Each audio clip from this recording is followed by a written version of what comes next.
Time for a kidThunder VG Reviews episode. Stay tuned and watch the show.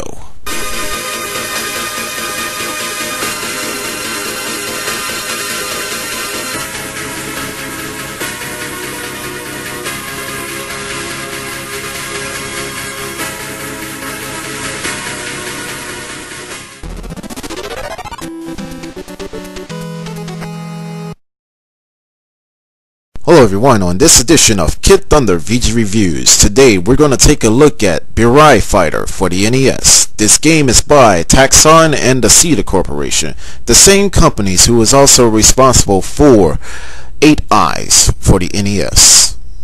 Capcom was also responsible for publishing Star Soldier for the NES, Mappy Land, as well as the well-documented shitfest Fist of the North Star. It is worth mentioning that Capcom was also behind the publishing of the vastly underrated G.I. Joe video game for the NES. For the sake of this review, I would like to thank Wax Headroom for donating me this game since he wants me to review it, and right now I'm having this review posted as this review goes on. A little bit of information about this game. It's actually a pretty underrated shoot 'em up on the NES. This game was released around 1990. There was also a Game Boy version of this game called Burai Fighter Deluxe. It was released a year after the NES version. It's the same exact game, but it's on Game Boy.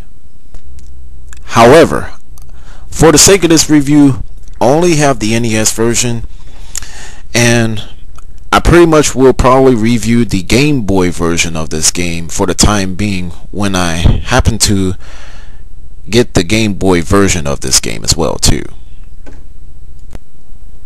Right now we're going to talk about the gameplay of Burai Fighter for the NES.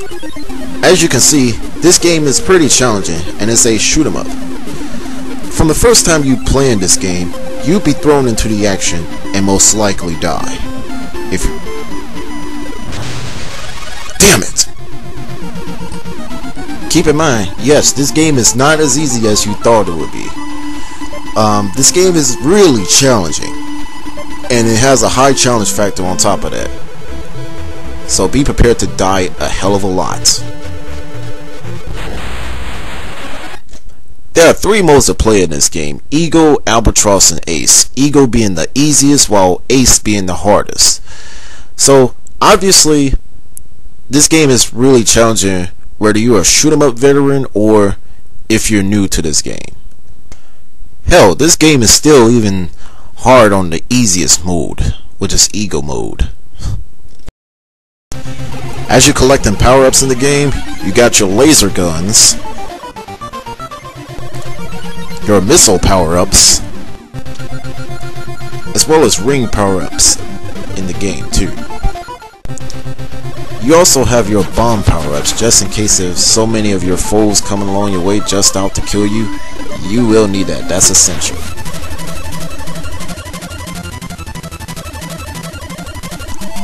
The play control in this game is pretty good, but at the same time you might have to get used to this. Main reason I said you may have to get used to it is because if you look at a game, say like Earth Defense Force for an example, or you know, any other shoot 'em up, say like R-Type or whatever, I mean, it's pretty simplified compared to that. More so, the play control in Burai Fighter is quite similar to the play control in the shoot 'em up Forgotten Worlds. Apparently, when I was recording footage from the arcade version of Forgotten Worlds, I used fraps and it does lag a lot. So you might have to excuse this for a minute. Sorry. But anyways, back to Burai Fighter. So in truth, the game's play control is pretty good. So simply put it, if you die, you can only blame yourself and not the game.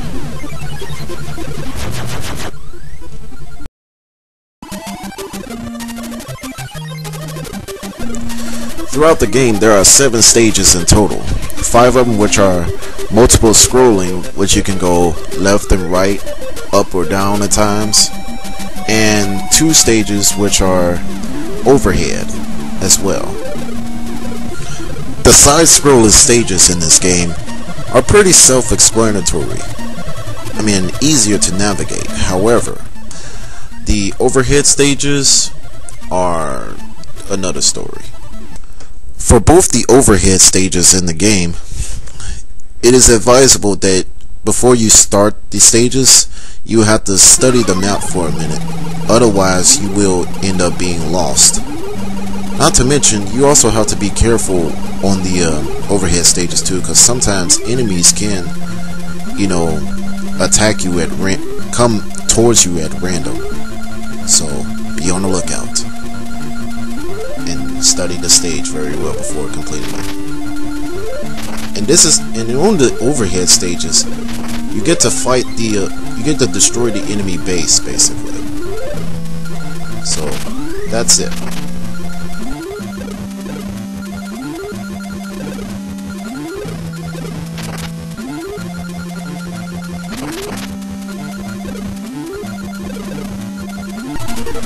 The bosses in the game are pretty tough. Don't take me for granted, because sometimes it could take forever to defeat a boss and whatnot. But practice makes perfect anyways. And sometimes the bosses, but not to mention, don't think about like getting cocky, because sometimes the bosses will basically kick your behind and whatnot. So just like this one, for example. Look at all those fireballs around her. You know, she's pretty tough, I'll tell you that. Though in stage 3 and stage 6, I mean, the bosses in these stages are the enemy bases that you have to take out. And that's pretty much what I have to say about that. So, there you have it.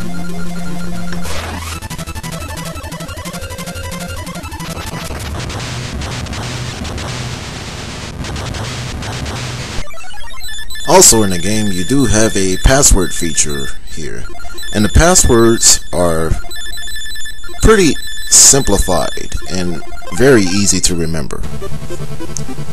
And there you have it.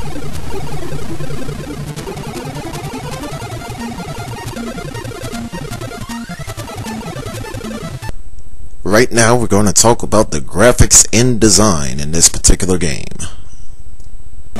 There is no doubt that Burai Fighter for the NES has some of the best graphics I've ever seen. The visuals are detailed and designed, and pretty top notch for a NES game. For a NES, especially since it was released in 1990. So yeah, the graphics are pretty top notch for an NES game released in 1990, and it doesn't get any better than this. More so, the graphics in this game are just as rad as the graphics in Isolated Warrior for the NES. However, Isolated Warrior was the only game that had the 3D effect compared to Burai Fighter. And Isolated Warrior was released the whole year after Burai Fighter was released. As you can see, this video will end up being in multiple parts, so stay tuned for part 2 as I review the presentation and my final verdict.